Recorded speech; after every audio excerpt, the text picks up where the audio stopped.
Welcome to Asaf and Friends episode 2. I'm so thrilled to have you with me today, and we are hosting an amazing guest, May Mahboob, who is an absolute inspiration.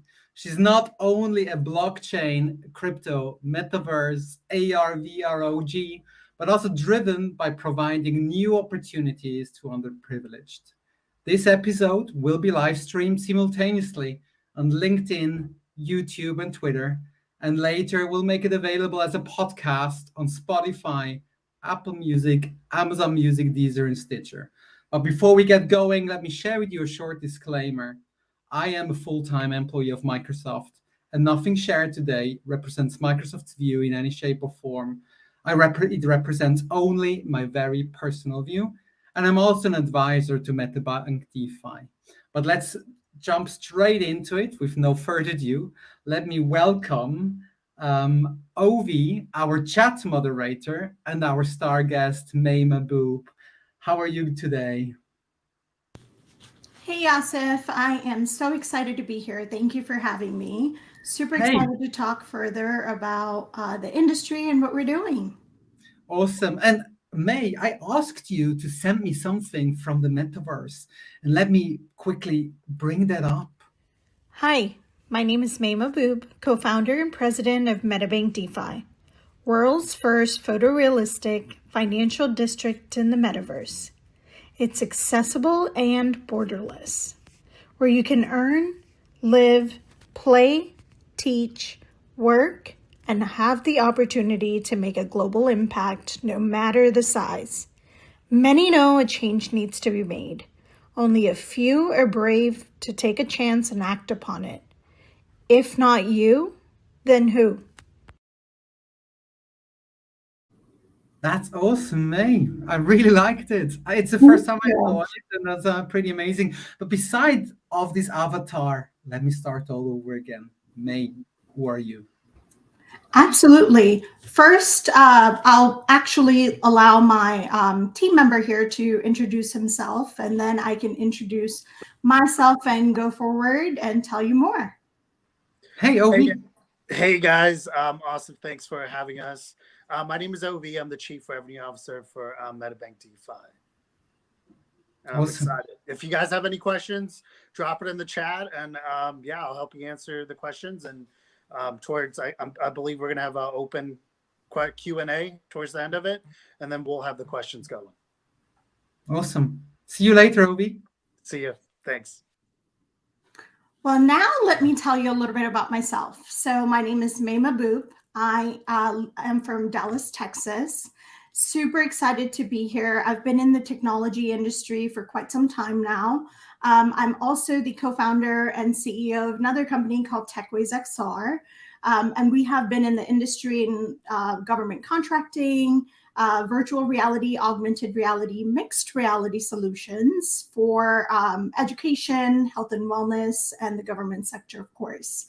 Through my work and a lot of social work that I do with the founder who's based out of Sweden, we both work on all of our businesses together and have a huge passion for social work. That brought me to create, for both of us to come up with Metabank DeFi, which we're super excited to share with you. That's awesome. Really cool. I'm really excited to learn more. But let me start with following question. What has actually brought you into the blockchain and crypto space? Absolutely. Blockchain is really where the world is moving towards. Even within the government sector, many are actually looking to incorporate blockchain technology into everything that we do. If you really look into IoT, Internet of Things, when it comes to solutions, it's transparent and it's the most secure way to transfer data. So with Metaverse, that is the biggest hype right now. Almost everything eventually will go into blockchain technology. And one of the biggest area is the finance sector. Okay. Now, you just mentioned it earlier, right? The metaverse has gained quite some visibility in the public eye. Recently, Facebook changed its name to Meta, but we also saw acquisitions of Microsoft with Activision Blizzard. So tell me, what's the big deal with Metaverse? Absolutely. Asif, the other day I read an article that if you mentally replace the phrase metaverse in a sentence with cyberspace, 90% of the time the meaning won't substantially change. It's not specific one type of technology, it's how we really interact with technology. The technology can make up the metaverse. It could be virtual reality, augmented reality. It really is a bridge or gateway between the real world and the virtual world. However, you're really not required to use only a virtual reality or augmented reality technology. It's accessibility agnostic. You can use PC, tablet, or even a smartphone to access several pieces of the metaverse or the worlds, as a lot of organizations are creating, such as Meta. Each company will describe the metaverse in its own terms. Each organization, for example, take Apple. They're utilizing augmented reality technology. Microsoft sees it as a place to really enhance work. And the way we communicate in general. Whereas Meta is creating a metaverse where everyone will be able to socialize and be able to learn and enhance their lifestyle. I would specifically define the metaverse. It's a virtual world where people can socialize, collaborate, work, learn, even play, ultimately enhance their lifestyles together or with organizations and have that accessibility. It's really interesting. So are you saying that Metaverse doesn't always have to include like a virtual reality or an augmented reality? There's different gateways into the Metaverse, if I understand that correct.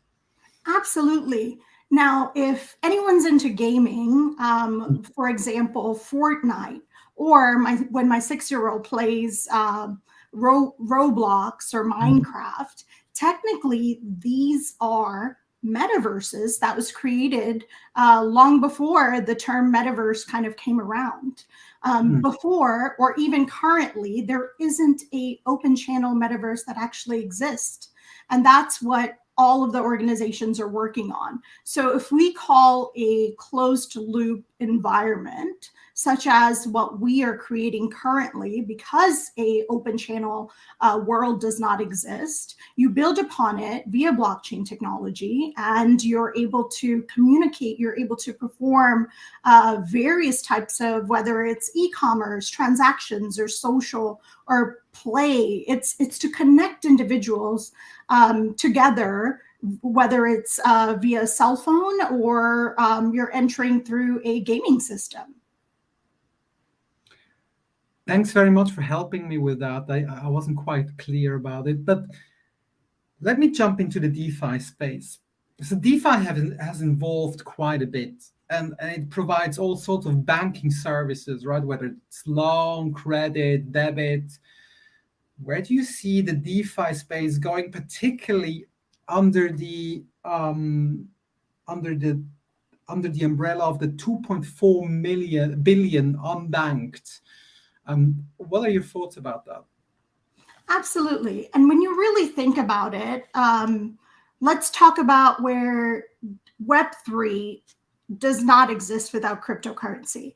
And a lot of times when you think about DeFi ties into financial solutions, or DeFi, by the way, it's called decentralized platform. And decentralized, if you really kind of go into defining it, just for individuals that may not know what it is where it's not governed by a specific organization or individual. It's completely up to the user to create the terms and create the community creates what's needed and what type of assets utilized, and you're able to build the value upon it. Let's say, for example, NFTs, it's literally value-based, right? Based off of what society perceives itself as being valuable. So to be honest, the way we see it is eventually not to divert too far from basically the NFT concept, but with any type of transactions, they're proof that the new way our society perceives value is transforming. So to help coordinate all of this, certain financial transactions will have to happen and need a place in the metaverse for it to be completely safe and secure. So it's a very fast development, and the value of the metaverse will create. So we believe that decentralized banking solution, financial solution, is a big piece of how our society is moving towards the future. Do you want to explore a little bit what unbanked really means? And I've read that all across different kind of articles, and I wasn't quite sure what the problem statement is that we are solving with unbanked. Absolutely. What unbanked really means is an individual who doesn't have a bank account. Now, if you're really talking about various different across the globe continents, for example, did you know that even in the United States, about 40% of the population is still unbanked? And it's not because they don't have a social security card, or they may not have a passport or birth certificate. It's not because of that. I will tell you, even me, myself, as a young, when I was 16 years old and had a part-time job for pocket money, I chose to be unbanked. It's strictly because of the amount of time it takes from your payroll. Now we have direct deposit.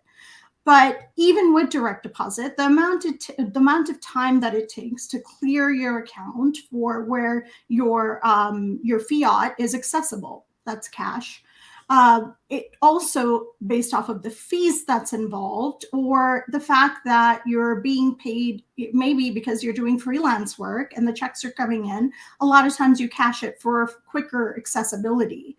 A lot of individuals don't even have savings account, for example, because you save $100 each paycheck. But right when you need it, you pull it all out because the ROI, the return on investment, isn't such high. So besides the people that don't have, that aren't able to get a bank account, even or be able to utilize it in various places, it's also people choose to be unbanked. Yeah, no. Thanks for sharing that. Absolutely.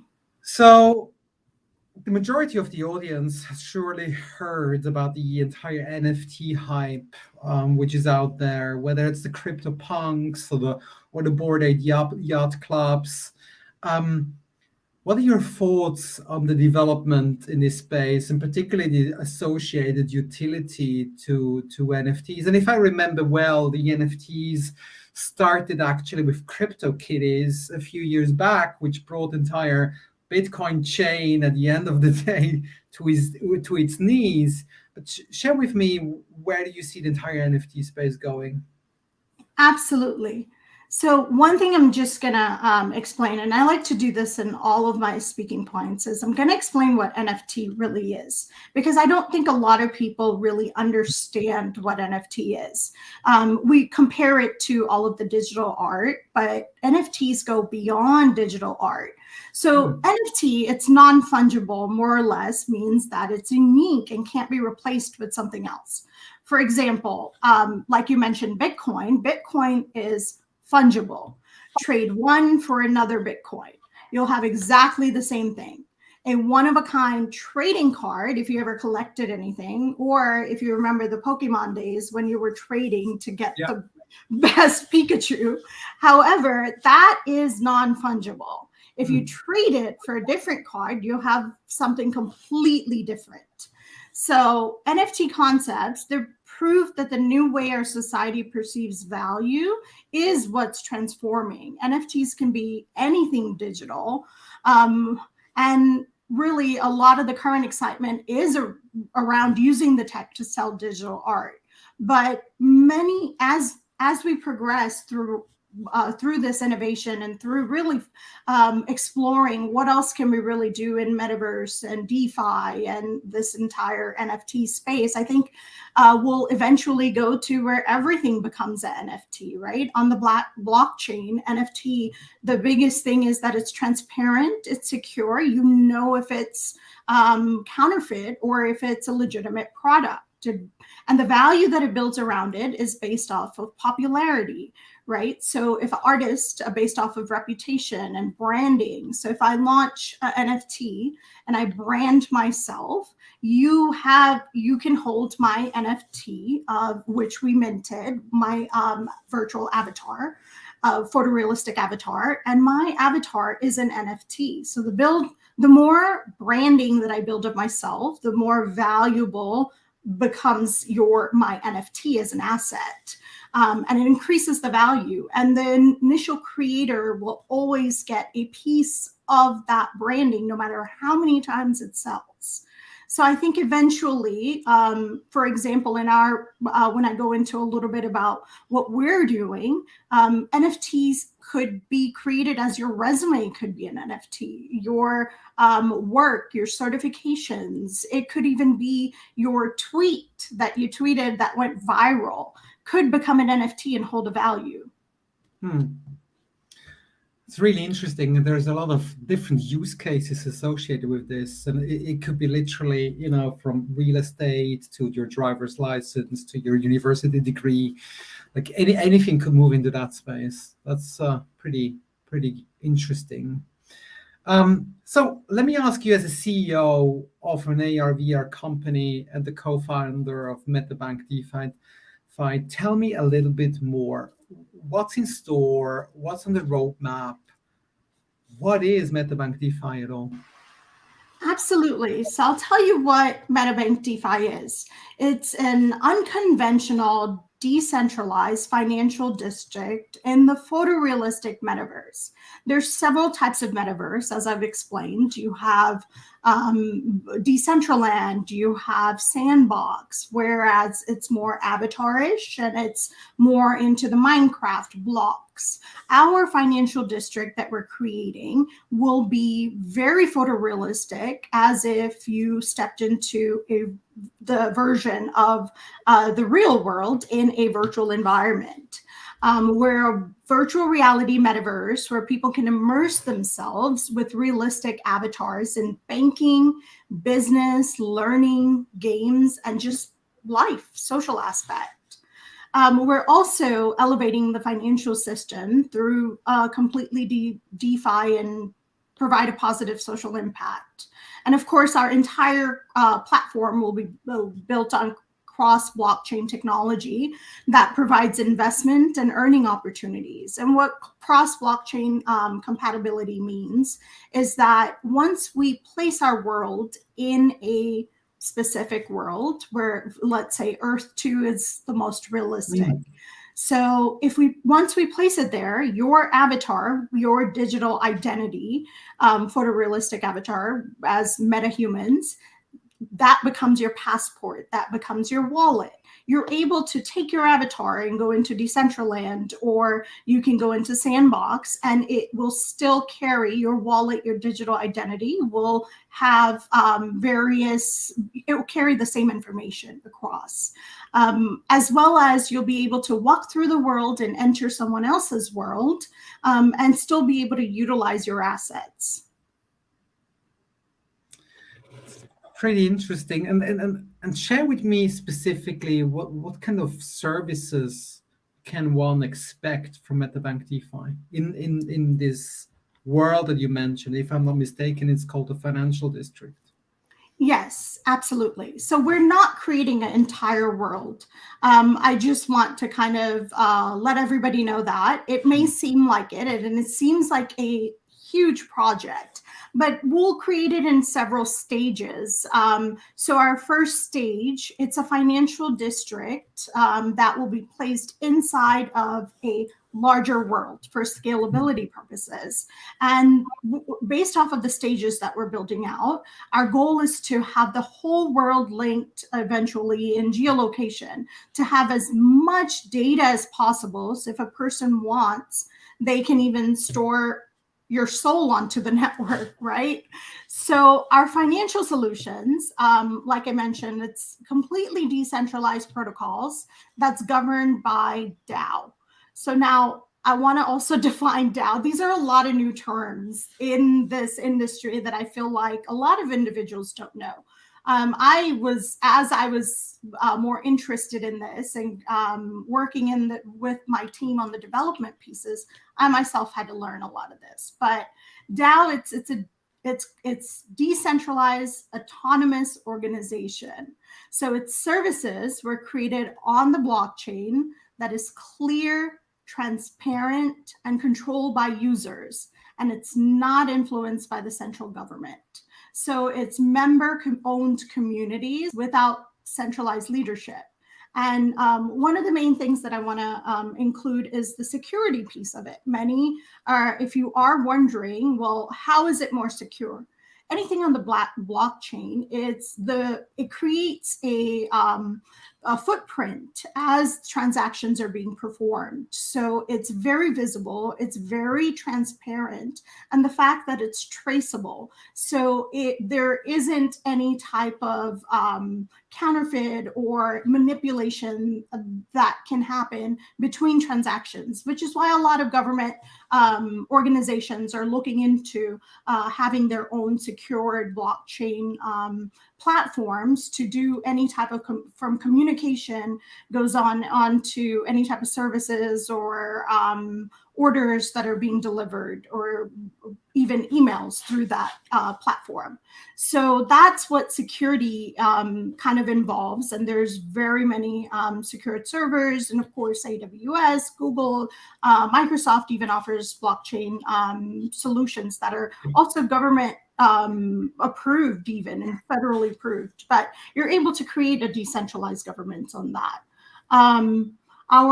Some of the features, it will be incentivized liquidity. Our token holders will be able to vote on future services based on needs and wants within our district.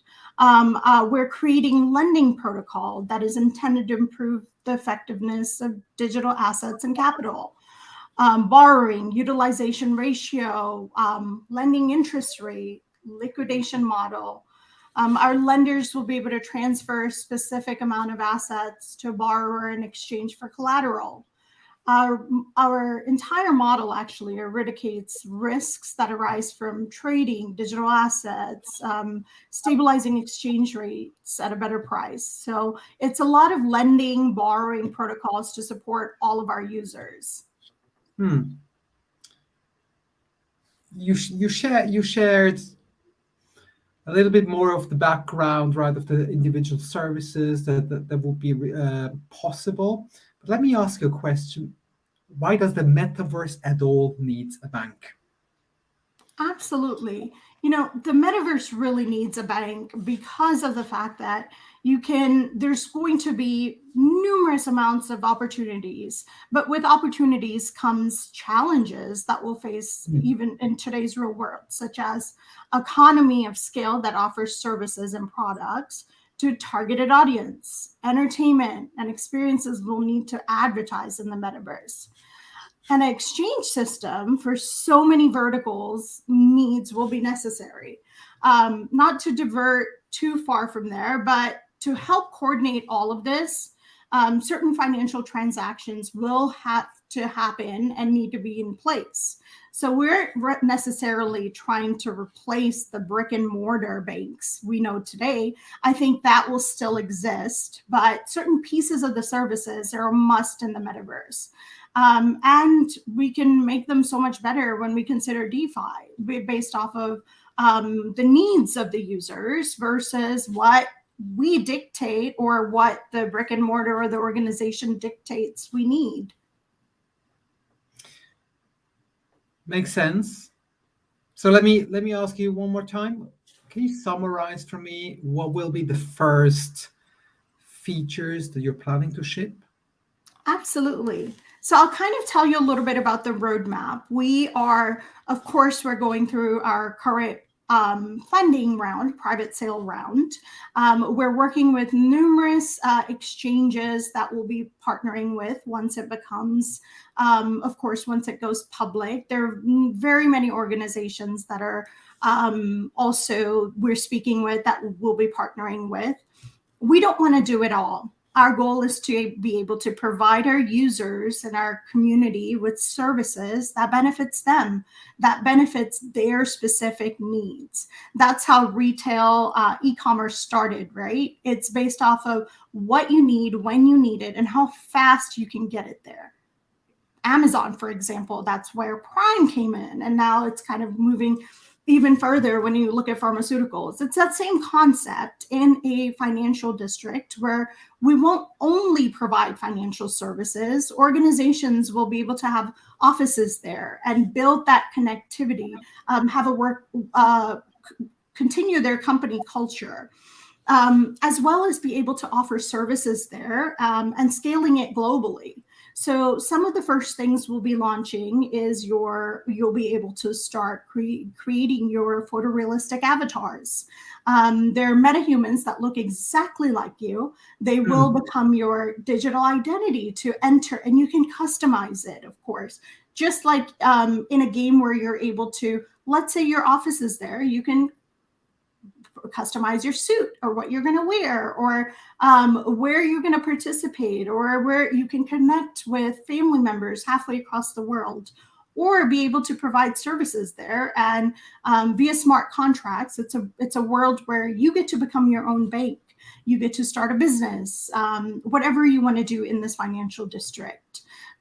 Besides just the avatar, we'll of course have real estate as well. You'll be able to create NFTs, and one of the financial solutions we'll offer first, stage one, as we call it, where what we're doing is a cross-chain flash loan protocol.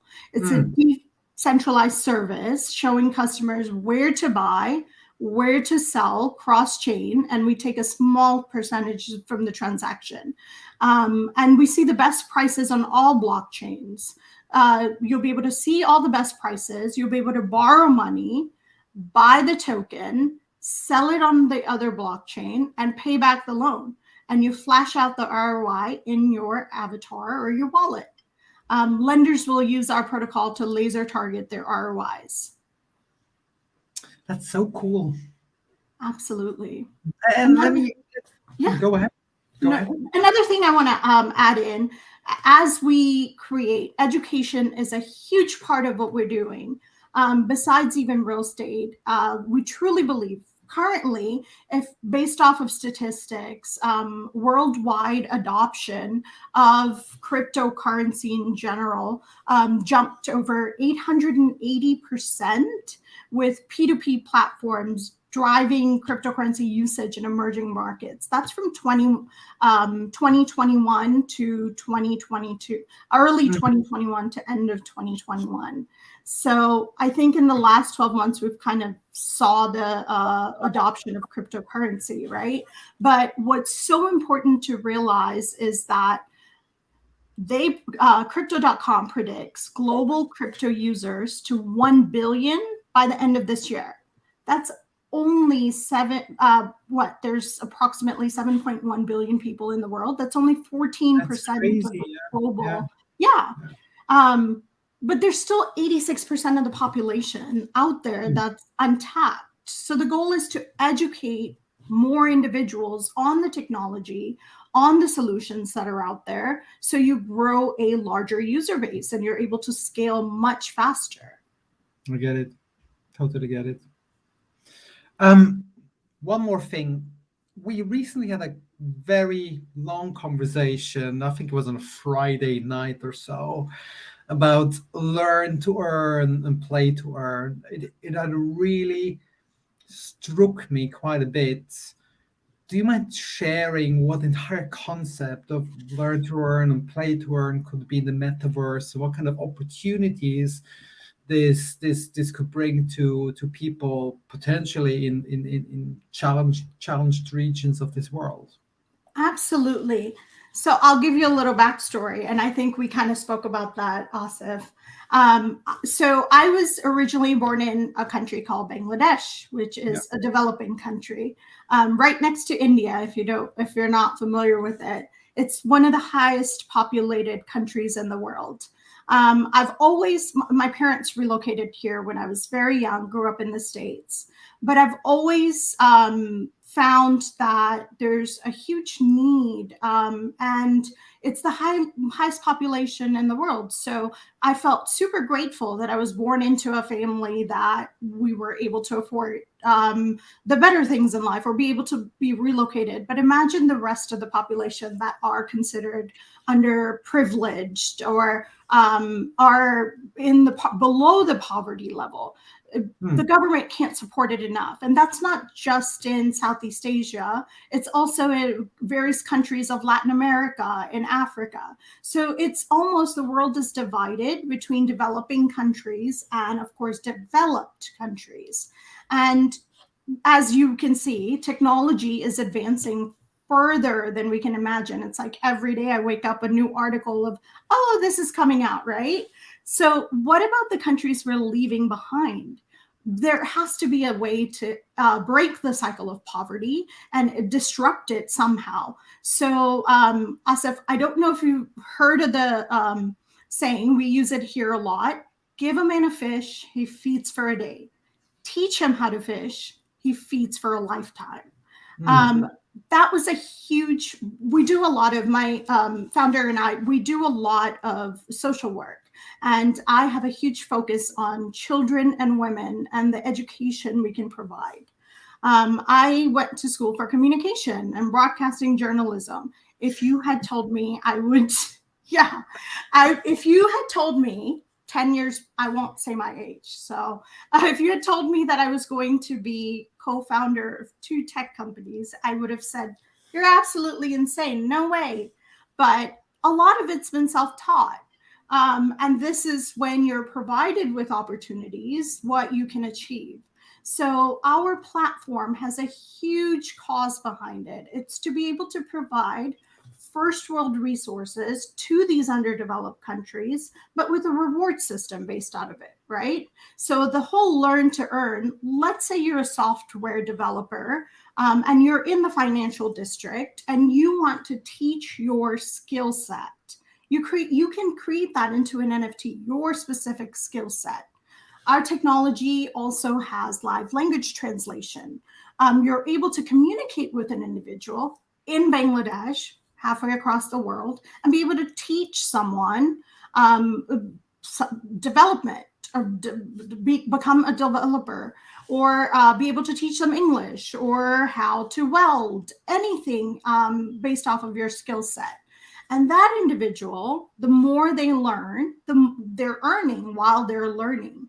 And with that concept, once they reach certain certification levels, and of course it's all transparent because it's on the blockchain, you as an organization now have, there's a shortage in many countries of developers and people in the tech industry, right? So this is a faster way to educate the population, break the cycle of poverty, and allow that individual to be able to make a living for himself and his family. Meanwhile, while teaching them financial responsibility and ways to invest and ways to really save. And the person that teaches that individual, what we have is a system called karma tokens. So they're earning while they're doing a good deed or helping another individual. It's the whole thing that started with, I remember, in Starbucks, pay it forward. It's that same concept in a digital world, but you're also being rewarded. And those karma tokens, gives you access to several benefits throughout the financial district, including financial. And you're building your reputation in that district. So the higher your reputation, the more access you have to certain features and benefits. And then, as you know, right, I do a lot of recruitment and hiring, and thinking about this entire concept, knowing how scarce the resources, capacity, and really smart people are, right? It's a complete game changer when you can tap into markets that are fairly new, and you can actually almost like educate your future developers, your future salespeople, your future engineers, whilst they can make a living. This is a fabulous and so stimulating concept. Let's fast forward a little bit. Where do you think the metaverse and DeFi will be in 5 years, and how it will look like? Absolutely. The metaverse, to be honest with you, there will be numerous services. Of course, as we're seeing, it's a lot of art and communication and learning. Education has been a big area that many are focused in, because without educating the population on what's out there and what's to come, we really wouldn't increase the user base. We'll only stick with the 14% that's the targeted market. And like I mentioned, Web3, having Web3 kind of ties into digital currency. One of our advisor told me something that kind of stuck with me. If you've ever watched Star Trek, and there really wasn't a bank, you never saw a bank in Star Trek. And it's in the future. So one of the things that you did see were people trading with tokens, and it's that same concept. I think eventually it'll come to a world where everything is based off of the value we build and the environment you're in, and you're using that tokenization to offer equal opportunity for all. But I think one thing that we really have to focus is to slow down the pace a little bit and allow everybody else to catch up. I think with even the terms, like I mentioned, DAO and Web3, people don't really understand the concept and what it really is, where a lot of learning and education behind every single thing we launch and every single solution that's out there will need to be really relayed. That information will have to have a huge marketing behind it, and of course, and it's very costly. So I know that it's almost like, it's a race out there with everything that's happening in this world. But I think we will eventually slow down and realize that there's a huge market that we haven't tapped into. Awesome. So fascinating. And every day the pace is incredibly high in this space, and incredible amount of innovation is being pushed out. So thanks for sharing. Absolutely. May, shall we take an opportunity to see if there's any questions from the audience? And Ovi, shall I bring you on stage? Maybe there is something we want to bring forward.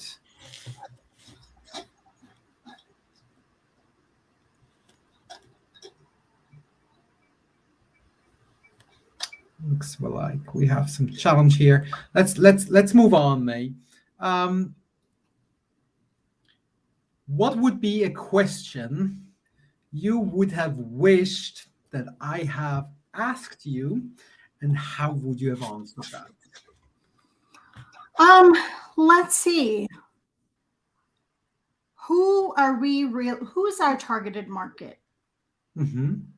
I think one of the biggest things that I hear from many people that I speak to is that your project is very interesting. And I think I got that from you too.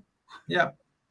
And, initially I kind of self-reflected on it. What does interesting really mean? And of course, I'm an overanalyzer and overthinker. So I really started defining, is interesting good, or is interesting more of a negative term, like it's not achievable? Anything is achievable. And it doesn't take one person to create it. It's a very large vision, but we have a great timeline as well as a roadmap where initially what we'll launch, how we'll launch it. We have a huge team of advisors on the project as well who have been assisting us throughout the entire project. But one of the areas that I really focus on is the social impact behind it. The fact that you can't really help. When someone thinks of social impact, they think of, oh, I have to donate money. It's complete donation. It's a nonprofit. It really isn't, because in order to help others monetarily through monetization,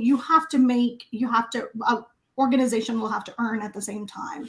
So the social impact behind this is to empower each other to see the world that we envision we want to live in.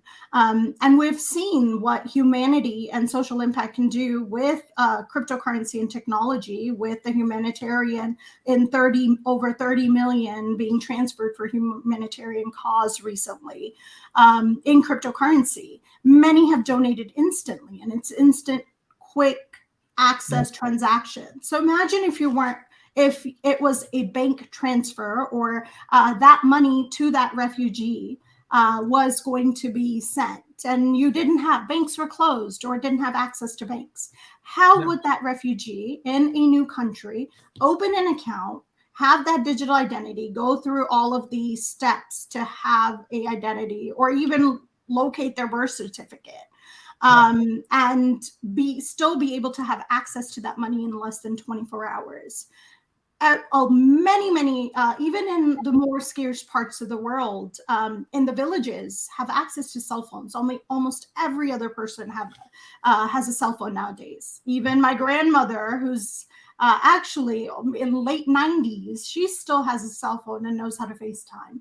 So it's that concept of giving that access to individuals in an instant, and be able to provide that. And that's what we focus on, is not just to give them access to finance, but for them to be able to earn and make a living for themselves. Because if we don't disrupt the cycle of poverty, then we'll just wait for someone else to. And that wait just continues and gets us where we still are. Okay. Thanks very much for that. Absolutely. It was really fantastic to have you on my show. And you mentioned so many interesting concepts, and it was truly inspiring. And I'm already looking forward now to speak to you again very, very soon. But let me give you the opportunity. What are your parting words? You have 45 seconds, and ready, steady, go. Go. So I know this is cliche, but I'm going to quote a quote from Mother Teresa that I personally wake up to and remember every day. This is what motivates me. I alone cannot change the world, but I can cast a stone across the water to create many ripples. Our team cannot do this without further increasing our team members, our users, and the organizations and our investors that want to become a part of this. So our goal is to disrupt the system while providing ROI, where you become financially secure. On top of that, build generational wealth. That's what our goal is, to provide equal opportunity for everyone. And now everyone has a chance to be able to do this from scratch. Start in an environment, whether you have $100 or 100 million, you're able to increase that ROI based off of what you learn and the resources that are available. So I would love for everybody to follow our project. Again, we are going through our funding stage right now, and we will launch publicly after we close that round. We would love for you to join our social media, connect with me on LinkedIn. It's May Mahboob, as well as we'll post all of the social media links, Twitter, Instagram, we have Facebook, YouTube, lots of videos on YouTube, so you can see how we envision it. And we'll chat, drop me a line if you have any questions, want to learn more. I speak to everyone. I'm happy to schedule calls with you just to share our project with you. No strings attached. So super excited to be able to share even with more people. Loving it. It was great, May. Thank you so much for spending the time with me and with my audience. And have a great day. Peace out. Thanks so much. Thank you. Bye.